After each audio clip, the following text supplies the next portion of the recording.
देवेंद्र फडणवीस साहेब हे भविष्यवाणी करून थकले. त्यांच्या भविष्यवाणी हे खरी होत नाही. नंतर ही जबाबदारी चंद्रकांत पाटील साहेबांकडे होती. ते झोपेतून उठत होते आणि घोषणा करत होते. आता राणे साहेबांनी ते मोर्चा सांभाळलेला आहे. 23 वर्ष आधी ते मुख्यमंत्री होते. त्या काळापासून त्यांचे कार्यकर्ते नवसाचे बोकड, नवसाचे कोंबड्या इतके आणून देत आहे, त्यांना दाखवत आहे की त्यांना बोलल्याशिवाय पर्याय नाही. आमचे सरकार खंबीर आहे, 5 वर्ष पूर्ण करेल.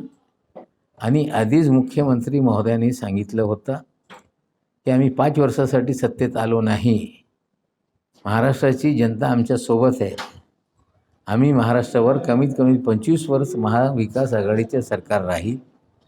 आता भाजपचे जुने नेते थकले.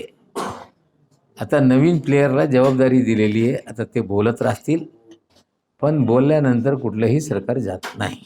मध्ये केंद्रीय यंत्रणेचा दुरुपयोग करण्याचं काम हे भाजपचं सरकार करते, हे स्पष्ट आहे.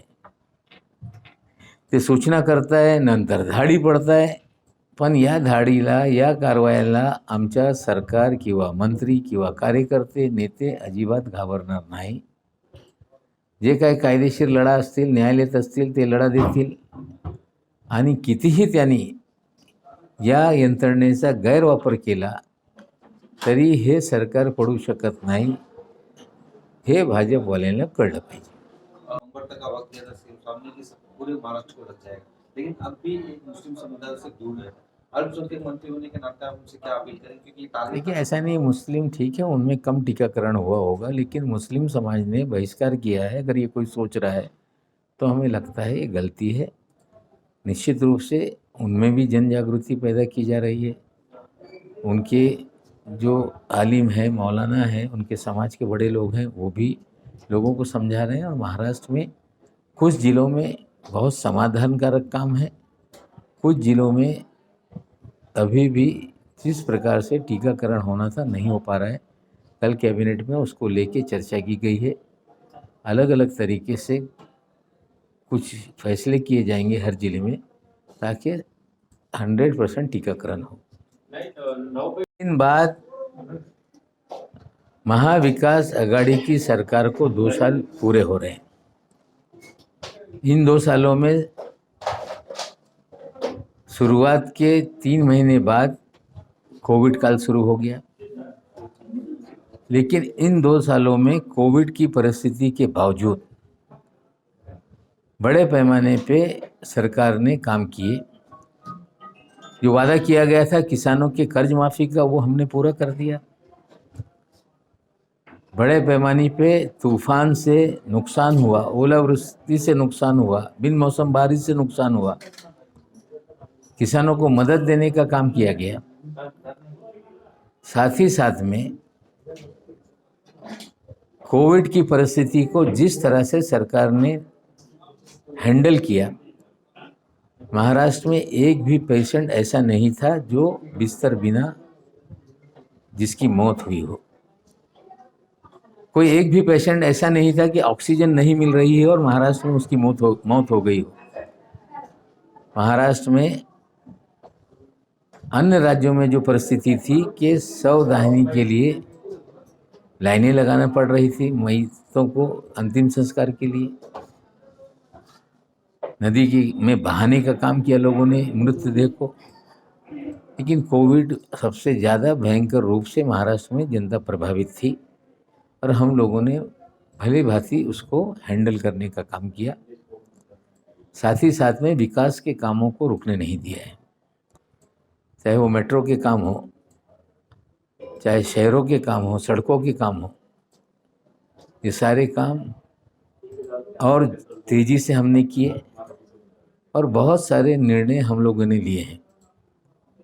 जैसे हमारे विभाग में हमने एक नई योजना लाने का निर्णय लिया है बेरोजगारी दूर करने के लिए, कि हम महाराष्ट्र में ऑन जॉब ट्रेनिंग का एक प्रोग्राम ला रहे हैं, जिसमें सरकार जो कारखाने, कंपनियां, दफ्तर में नए लोगों को काम देगी, उसकी क्षमता के 25% नए रोजगार देगी, उसमें हम 5,000 रुपये तक की तनख्वाह सरकार अपने खजाने से देगी, जिससे बड़े पैमाने पर बेरोजगारी दूर होने का एक कार्यक्रम हमने तय किया है।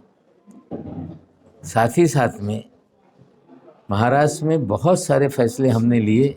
इंडस्ट्रियल पॉलिसी हमने लाई, जिसमें अलग अलग जोन बनाने का निर्णय लिया है। हमें लगता है कि जिस तरह से कोविड के बावजूद महाराष्ट्र सरकार ने काम किया है, महाराष्ट्र की जनता पूरी तरह से समाधानी है और आने वाले 3 सालों में महाराष्ट्र के विकास को और गति देने का काम, महाराष्ट्र की जनता को न्याय देने का काम हमारी सरकार करेगी।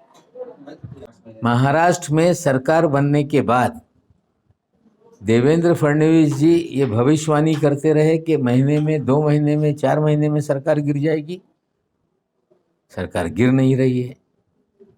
उसके बाद फिर ये जिम्मेदारी चंद्रकांत पाटिल जी ने ली। सपने से उठते थे और कल गिरेगी, परसों गिरेगी सरकार, ये घोषणा कर देते थे।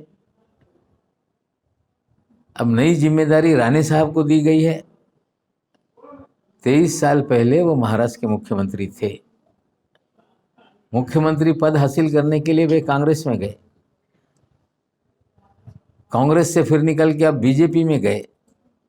उनके कार्यकर्ताओं ने मन्नत मानकर इतने बकरे पाल लिए, मुर्गियां पाल ली।